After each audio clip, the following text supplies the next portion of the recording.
bienvenue à votre émission qui nécessite de vous mettre au courant de l'actualité marquant la République démocratique du Congo. À quand la fin de la rumba triste dans la partie est de la République démocratique du Congo de ce week-end, et pour répondre aux diverses questions qui seront juste posées tout autour de cette thématique, je ne suis pas seule, je reste pour vous juriste conseil en droit international, j'espère, Maître Ngandi. Bonjour et bienvenue à cette émission. Bonjour, comment ça va? Ça fait longtemps. Puisque vous l'avez voulu, je suis encore à Kinshasa, même si j'étais à Brazzaville, c'était plus facile d'appeler et puis j'ai traversé. Vraiment, les élections, je vais quand même rappeler à nos fidèles téléspectateurs que vous êtes les candidats malheureux, il faut le dire ainsi. Malheureux puisque non seulement je n'étais pas élu, mais à la fin, pour donner le verdict, on a dit sont nommés. Donc moi, je n'étais pas nommé parmi les gens, s'agissant de conseillers municipaux. Donc je n'ai pas été nommé, donc j'ai accepté. Alors faut-il parler de toute façon, tant que candidat, faut-il parler des élections ou bien faut-il parler des nominations, vu ce qui s'est passé en 2023? Non, je pense qu'il y a certains qui ont été élus réellement. D'autres, compte tenu de contingence, ont été nommés, puisqu'il fallait qu'ils aient quelques têtes, etc. On les a nommés. Donc c'est des élections où il y a un mélange de tout, de nominations, d'élections, etc. On ne sait plus qu'est-ce qu'on peut dire, qu'est-ce qu'on peut analyser de ces élections-là. C'est pas du sérieux. Vous verrez d'ailleurs pour les dernières élections du gouvernement de la ville de Kinshasa, on apprend que la veille de ces élections, Kabouya, de l'UDPS,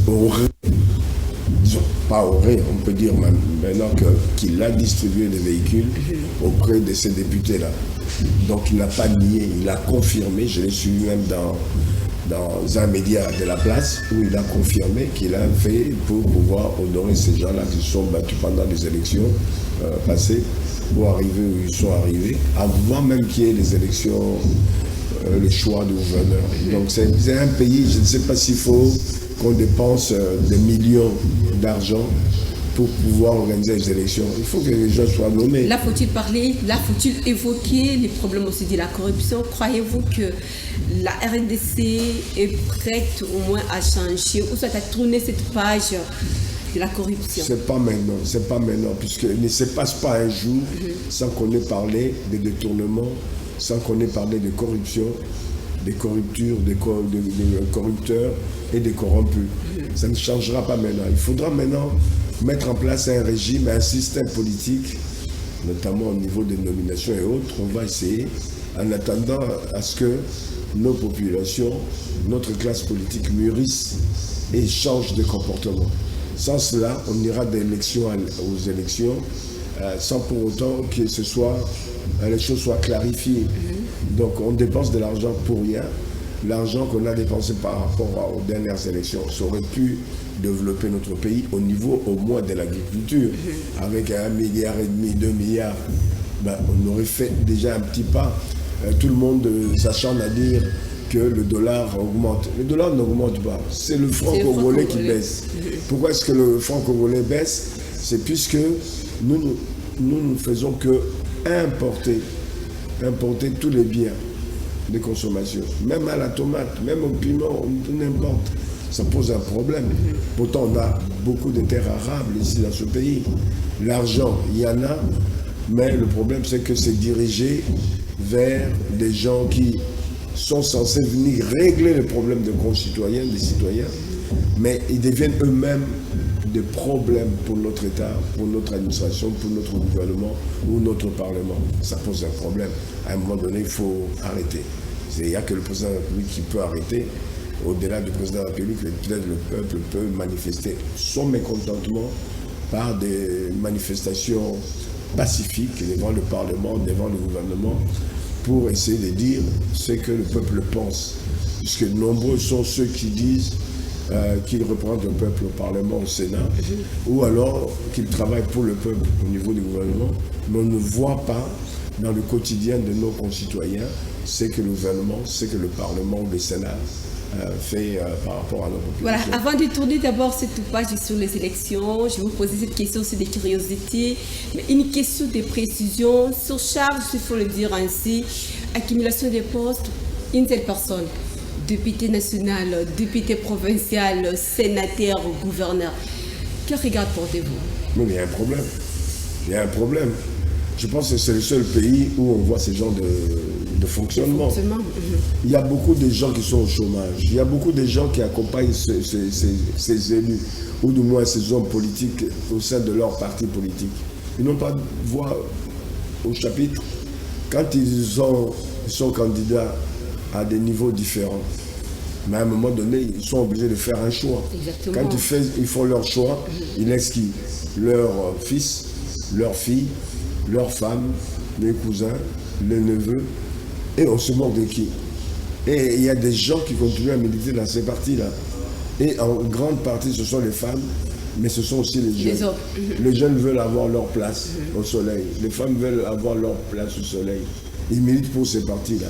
Quand il s'agit maintenant de distribuer le poste, de faire en sorte que certains deviennent des acteurs réels au sein du gouvernement, au sein du Parlement, que ce soit le Sénat ou l'Assemblée générale, là c'est plutôt la famille. Mais ça pose un problème. Alors s'il faut corriger les erreurs du passé, parce que le président de la République l'avait évoqué lors de son prestation de serment, je crois bien que c'était au stade de martyr, qu'il faut corriger les erreurs du passé. Le fait d'avoir beaucoup de fonctionnement aussi, ça ce ne sont pas les erreurs. Où faut-il corriger actuellement? Il devrait voir. Dommage, on est maintenant très lié à la Constitution, mais la Constitution devient le maître de notre destinée, alors que la destinée de ce pays, ça devrait être le peuple. Exactement. Le peuple qui est souverain, qui est au-delà de la Constitution. Mais quand tu vois les débats à la télévision, beaucoup se promènent maintenant avec la Constitution comme si c'était une Bible. Même la Bible, je ne vois pas les gens se promener avec la Bible, déjà ça. Mais tu le vois tous, dans leur veste, ils ont la Constitution. La Constitution, c'est un cadre général sur le plan de droit qui trace le cadre général du fonctionnement de la gestion de l'État. Mais au-delà de la Constitution, il y a des lois, il y a des règlements, il y a des règles qu'on peut édicter pour pouvoir faire en sorte que le fonctionnement de l'État soit un fonctionnement normal. Mais ça pose un problème. Ce pays-ci, on dirait qu'on est en train de marcher sur la tête. S'il faut corriger, pour tourner la page, en fait, c'est la dernière question, s'il faut corriger les erreurs du passé. Sur les élections, sur les accumulations des postes, par où faut-il le faire? La première des choses, puisqu'on a besoin de moyens pour la santé, on a besoin de moyens pour l'enseignement, l'éducation, il faut réduire drastiquement, je dis bien drastiquement, les émoluments des députés. Okay. Il faut que les députés touchent dans les 2000-2500 $. Vous verrez aux prochaines élections, il n'y aurait pas beaucoup de candidats qui viendraient. Regardez le pays comme le Botswana. Ils n'ont que des diamants qui transforment sur place, ça donne une plus-value. Et grâce à ce diamant-là, au Botswana, un député touche 1800 $. Et un enseignant touche 1300 $. L'enseignement est gratuit depuis la maternelle jusqu'à l'université. Et en plus, on donne, depuis le secondaire jusqu'à l'université, à chaque étudiant 150 $. Allez voir au Botswana les niveaux de développement. Le niveau de la structuration de l'État au Botswana, c'est le jour et la nuit comparé à nous. Ça pose un problème. Ça pose un problème parce que nous sommes potentiellement riches. C'est ça quand même. Non, on n'est même pas riche. La richesse, c'est ce qu'on crée soi-même. On est riche par rapport au fait que les Blancs ont dit que vous avez telle matière première, telle, etc. Nous-mêmes, nous ne sommes pas riches puisque, allez regarder nos facultés. C'est rempli de juristes, c'est-à-dire ceux qui font des droits, ceux qui font sciences économiques, la sociologie, etc. Au niveau des études scientifiques, il y a très peu de gens. On est en train d'aller vers le tout numérique, mais on n'a pas formé assez de gens. On va aller maintenant sur des technologies nouvelles qui feront en sorte qu'à un moment donné, il y aura même moins d'emplois, moins de boulot pour les gens. Mais on est distrait. On n'est pas en train de suivre un peu le rythme pour être à jour par rapport à ça, au niveau de l'informatique, au niveau de la créativité sur tout ce qui est numérique. On n'est pas là, on est absent. Pourquoi? Puisqu'on n'a pas formé assez de gens, puisqu'on ne forme pas assez de gens, mais on sera surpris demain qu'on soit obligé de ramener de l'extérieur des têtes qui puissent venir travailler chez nous. L'intelligence artificielle, on en est où? On en parle où? Quand? Est-ce qu'on a déjà mis des jeunes et de moins jeunes sur le rail pour qu'ils puissent s'adapter à ce qui arrive à grands pas? L'intelligence artificielle, ça pourra même faire l'émission à votre place demain. Vraiment. Merci beaucoup. Hier, c'était juste la journée mondiale de la liberté de la presse en République démocratique du Congo. Vous êtes habitué au moins de toute façon à fréquenter le média, ainsi de suite. Quel commentaire faire face à cette date? Non, belle journée symbolique.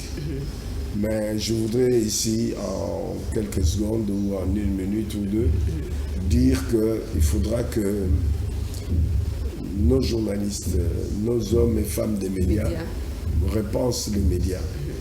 Le média ne doit pas être un pouvoir d'accompagnement du pouvoir.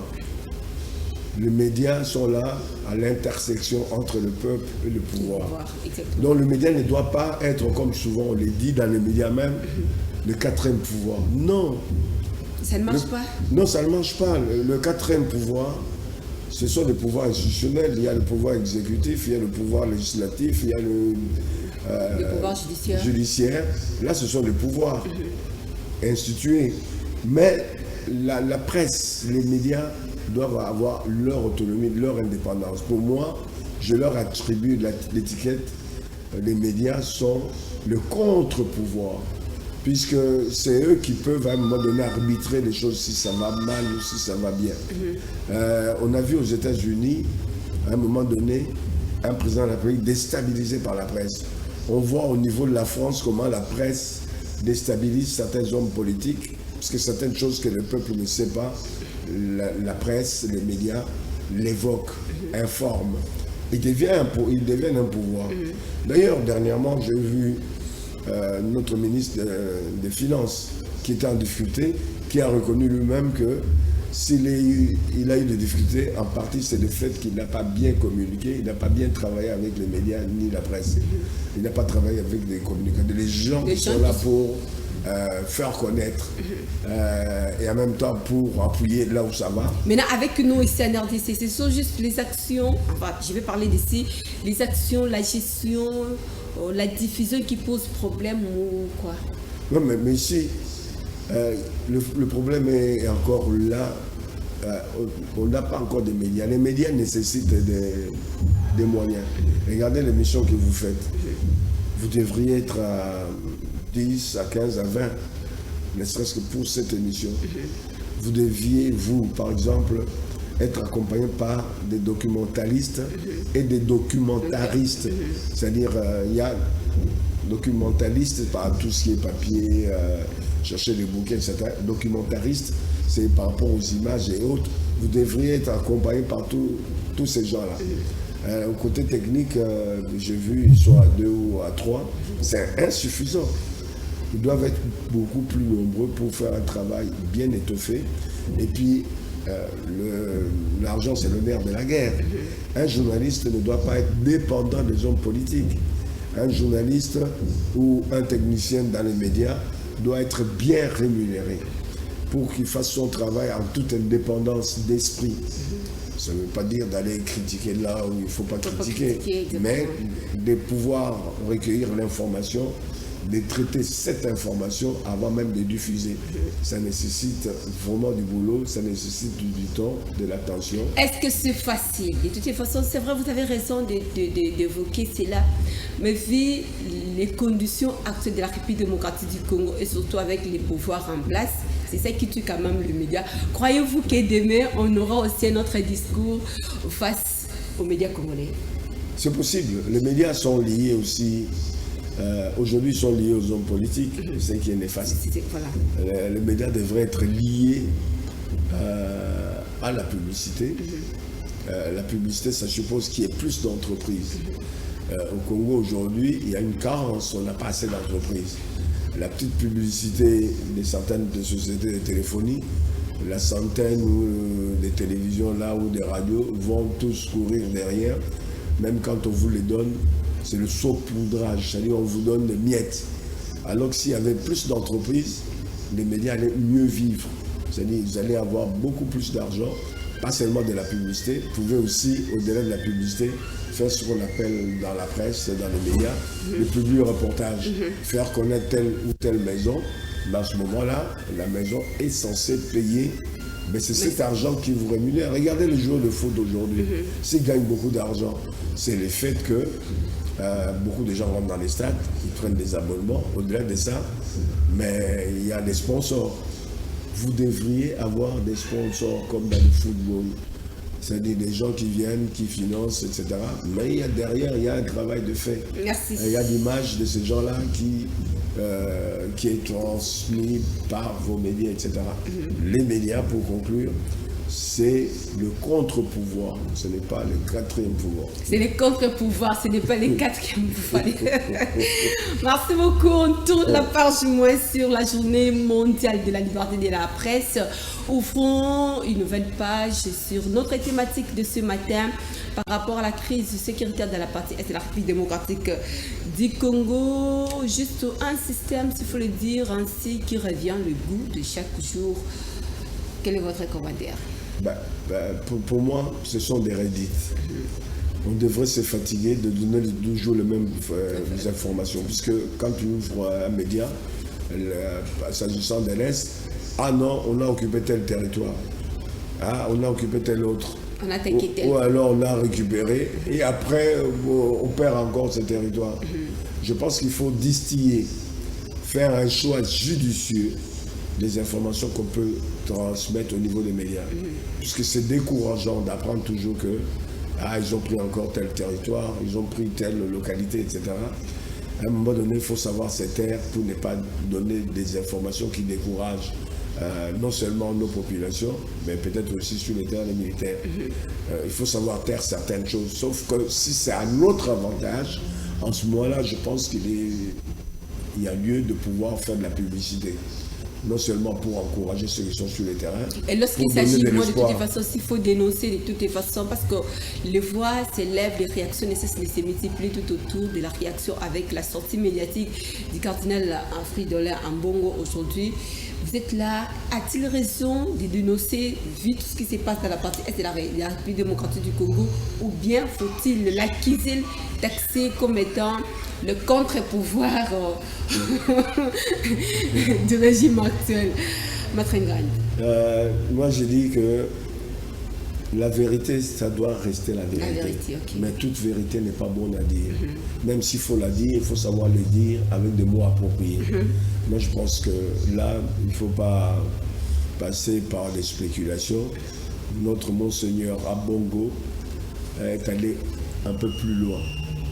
Il pouvait dire les choses, mais dire les choses qui mettent en difficulté notre pays, l'image de notre pays, l'image de notre armée, de notre gouvernement, pendant qu'on est en guerre. Quand on est en guerre, on se retrouve tous rassemblés derrière l'armée et derrière le président de la République. Je vous donne l'exemple de la Seconde Guerre mondiale. La France était occupée. La France avait du mal à partir. Ils ont fait appel aux États-Unis, à la Grande-Bretagne, à d'autres forces, etc. Mais il y a un des généraux de l'époque qui est devenu un homme célèbre, le général de Gaulle. Il est allé se réfugier en Angleterre pour pouvoir pousser le peuple français à résister contre les Allemands. Ça donnait des fruits. Avec ça, sur le plan psychologique, avec l'appui des Américains, des Anglais, etc., la France est arrivée à se sauver des difficultés qu'ils avaient face aux Allemands. Mais nous, on doit être, même l'Église, notamment l'Église catholique, doit être derrière le chef de l'État. Si le chef de l'État fait des choses qui ne sont pas bien, lui, il a droit. Il sait où habite le président de la République. Il peut aller en Cachemini, parler avec le président de la République, lui dire ça ne va pas. Il faut faire ci, il faut faire ça. Il prendra en compte, je pense qu'il n'est pas bête, il prendra en compte s'il y a des choses à rectifier. Mais qu'il soit là comme les opposants, même les opposants en temps de guerre, cette opposition doit être diluée. On doit avoir tous une vision commune celui de défendre l'intérêt ou les intérêts de notre État, de notre nation. Donc il a été vraiment hors jeu. Donc il faut qu'il puisse se repentir. Il faut qu'il puisse se repentir. Il y a quelques jours, le président de la République était juste en France, les accords RDC-France, toujours dans le contexte de la crise sécuritaire de la partie est de la République démocratique du Congo. Mais où en sommes-nous de toute façon? Après les rencontres, il y a toujours un ça ne va pas à Goma. Après une telle négociation, il y a toujours un ça ne va pas à retour. Où allons-nous? Non, pour traiter ce problème, il faut savoir d'où nous venons avec la France. Okay. Sachez que déjà, il y a des repères. Il faut que nos jeunes qui nous regardent, nos universitaires qui nous regardent, sachent qu'on est lié à la France. La France s'est toujours mobilisée depuis de nombreuses années par rapport à la République démocratique du Congo. Déjà en 1885, il y a eu déjà un conflit entre la France et le roi des Belges, puisqu'à l'époque on n'était pas encore colonie, puisque c'était une possession du roi des Belges, Léopold II. Savourdian de Brazza venant travailler pour le compte de la France, ils ont conquis la partie Brazzaville. Il a signé des accords avec le roi Makoko, qui était aussi le roi d'ici, de notre partie. Et il avait laissé ici, au niveau de notre territoire, notamment de la ville de Kinshasa, qui dépendait de Brazzaville, un sujet à lui qui s'appelait Ngaliema. Mais le chef, c'était Makoko.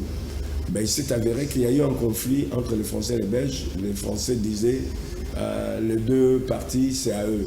Les Belges disaient, du moins par le truchement du roi Léopold II, c'était à lui. Mais il a fallu qu'on arrive à la conférence de Berlin pour pouvoir régler ce problème-là, pour dire non, on laisse cette partie au roi des Belges, qui va céder ça à la Belgique plus tard, en 1908. Puis s'il y a une difficulté quelconque de gestion de la part du roi Léopold II, en ce moment-là, la France peut réclamer ce qu'on appelle le droit de préemption, le droit de pouvoir récupérer l'affaire et gérer. Et c'était le premier épisode où on peut se souvenir aussi en 60, aussitôt après les indépendances, il y a eu des troubles au Katanga, au Kasaï, etc. Et à un moment donné, Couve de Murville, Premier ministre français de l'époque, a de nouveau sorti cet accord-là, le droit de préemption, pour pouvoir faire dire que la Belgique n'a pas pu faire les choses normalement. La France doit récupérer le Congo et qui régler le problème des troubles, etc. Donc, je passe rapidement puisque vous n'avez peut-être pas beaucoup de temps. Je ne vais pas insister sur les détails. Nous nous souvenons aussi des 77-78, même si vous n'étiez pas encore né, mais il y a des livres d'histoire pour les lire. Exactement. La France est venue encore sauver, pas le Congo, mais le régime à l'époque de Mobutu. D'abord, ils se sont arrangés, les Français, pour envoyer le Maroc pour défendre les intérêts de Mobutu. On a attaqué Mobutu, le Congo, le Zaïre de l'époque en 77. Ils sont repartis. Ils sont revenus en 78, encore, avec Nathaniel Mbumba. Là, la France est intervenue avec le 3e régiment paracommando de la France, la Légion étrangère. Ils ont sauté sur le Kolwezi pour sauver un peu les intérêts de Mobutu. Mais arrivé au régime de Félix, il faut le dire ainsi, on ne sent rien comme État apport de la France, on ne sent rien comme État apport de la Belgique. Ça, c'est dans le dire, en fait, mais soyons pragmatiques, vu tout ce qui se passe. Pour aller dans le pragmatisme, la France n'a reconnu l'État congolais, le gouvernement congolais, qu'en 1963. En ce moment-là, ils ont signé les premiers accords, c'était des accords culturels. Ce n'était pas des accords commerciaux, d'investissement, non. On verra que les investissements français viennent ici plus tard, quand ils ont construit, puisqu'on parlait des médias, la cité de la voie du Zaïre, ce sont les Français qui ont construit. L'hôtel du fleuve, à l'époque c'était WTC, World Trade Center, c'était les Français qui avaient construit à l'époque de Mobutu. Voilà les premières constructions françaises au niveau du pays. Mais avec le temps, aujourd'hui, ils sont dans la téléphonie, avec Orange, vous le savez. Et ils sont dans les services au niveau de l'hôtellerie. Il y a le groupe Accor, qui est un groupe important de l'hôtellerie, qui gère Pullman, ils gèrent aussi Caravia. Ils sont en train de pouvoir investir encore, non seulement le Lubumbashi, sur le plan politique. Sur le plan politique. Sur le plan politique, je pense qu'aujourd'hui, depuis la venue du président Macron ici en 2023, il y a eu des accords qui ont été signés en appui pour les recherches au niveau de la santé. Et il y a eu aussi des appuis il y aura des appuis à partir de cette année pour pouvoir soutenir une démarche pour mettre en place une industrie de la culture en place ici, que ce soit la musique, la sculpture et autres. Alors, de toute façon, pour éclairer quand même l'opinion qui nous suit de toute façon à la maison, s'il faut y revenir par rapport à l'histoire que vous avez décrite ici, normalement, la France devrait être à côté de la République démocratique du Congo, soit pour relever la tête, vu l'insécurité de la partie est de la République démocratique du Congo. Mais on remarque beaucoup plus que la France n'arrive pas, que ce soit la France, que ce soit la Belgique, n'arrive pas à citer le Rwanda comme étant un pays agresseur de la République démocratique du Congo. Il ne faut pas dire ça parce que les téléspectateurs vont vous contredire. Aujourd'hui, la Belgique, les États-Unis comme la France ont dit nommément, ont craché devant le micro pour dire que les difficultés qu'il y a à l'est du pays, c'est aussi par le fait du soutien de Rwanda au M23. Ils ont demandé à Kagame de quitter le territoire congolais. Ils l'ont demandé. Mais le problème qui se pose ici aujourd'hui, c'est que l'opinion congolaise, comme les autorités congolaises, demandent à ce que on puisse condamner Kagame, le Rwanda, par des sanctions. C'est ce que nous demandons, c'est ce que la RD demande. Non. Ils ont déjà commencé à sanctionner les gens individuellement du M23, les gens de FDLR, mais aussi au Rwanda, ils ont condamné, ils ont sanctionné un des généraux qu'on a trouvé au Congo à l'Est.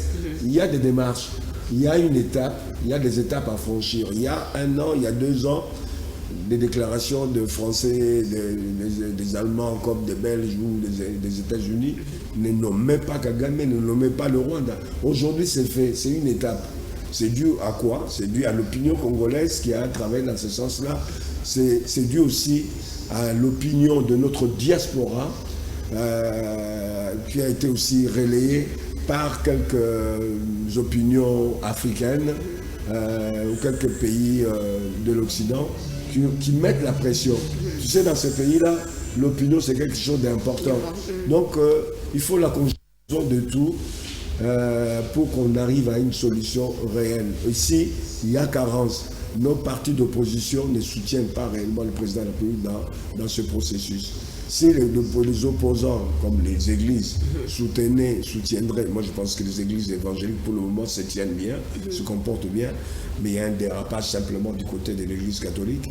Mais il faut qu'on soit un seul corps pour défendre les intérêts de notre pays. Je pense que demain, on arrivera à pouvoir endiguer ce mal qu'il y a au niveau de l'Est. Alors, s'il faut répondre à la question, à notre problématique, au moins qui était annoncée même au départ de cette émission, à quand faut-il parler de la fin de cette rumbatrice dans la partie est de la République démocratique du Congo? De quoi? De la situation de la crise sécuritaire dans la partie... Ça fait 30 ans. Ça fait 30 ans. 30 ans. Vous n'avez pas demandé en 2 ans, 3 ans du pouvoir de Tshisekedi. J'ai dit 2 ans, 3 ans, puisqu'il y a eu le Covid, il y a eu FCC Cash. Ce n'était pas une période qui a facilité les choses. Et donc ils ont perdu 2 ans ou 3 ans par rapport au Covid, par rapport au lien FCC Cash. Moi je pense que nous avons encore l'espoir devant nous. Si à un moment donné, toutes les voies de recours auprès de l'Occident, des pays développés, ça ne marche pas, on peut faire la guerre au Rwanda. C'est possible.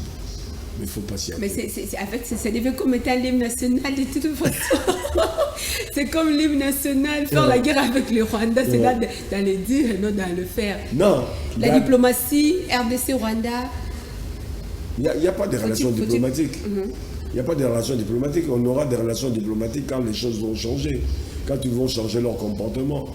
Peut-être qu'on attendra à ce que ceux qui sont majoritaires là-bas, les Hutus prennent le pouvoir. Et puis, on peut se réveiller un bon matin et un coup d'état là-bas. Les Européens, les Occidentaux sont compliqués. Ils sont en train de demander à Kagame plus d'une fois de changer son comportement, il n'est pas en train d'obéir.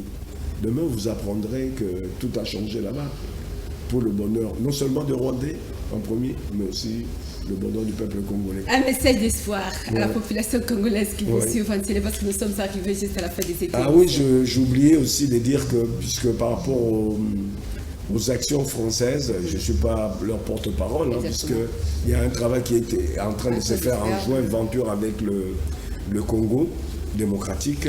C'est que, je prends 2 points, il y a une société BRGM, c'est un groupe qui fait des recherches au niveau minier. Ils viendront faire des recherches au niveau des minéraux ici pour pouvoir aussi favoriser, faciliter leur traçabilité.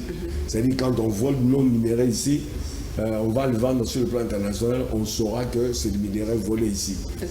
C'est prévu, c'est signé cet accord. Il y a un autre accord qui est signé, le travail était déjà fait pour le métro Kin. Le métro Kin, il y a plusieurs entreprises, notamment les entreprises françaises Alstom, entre autres.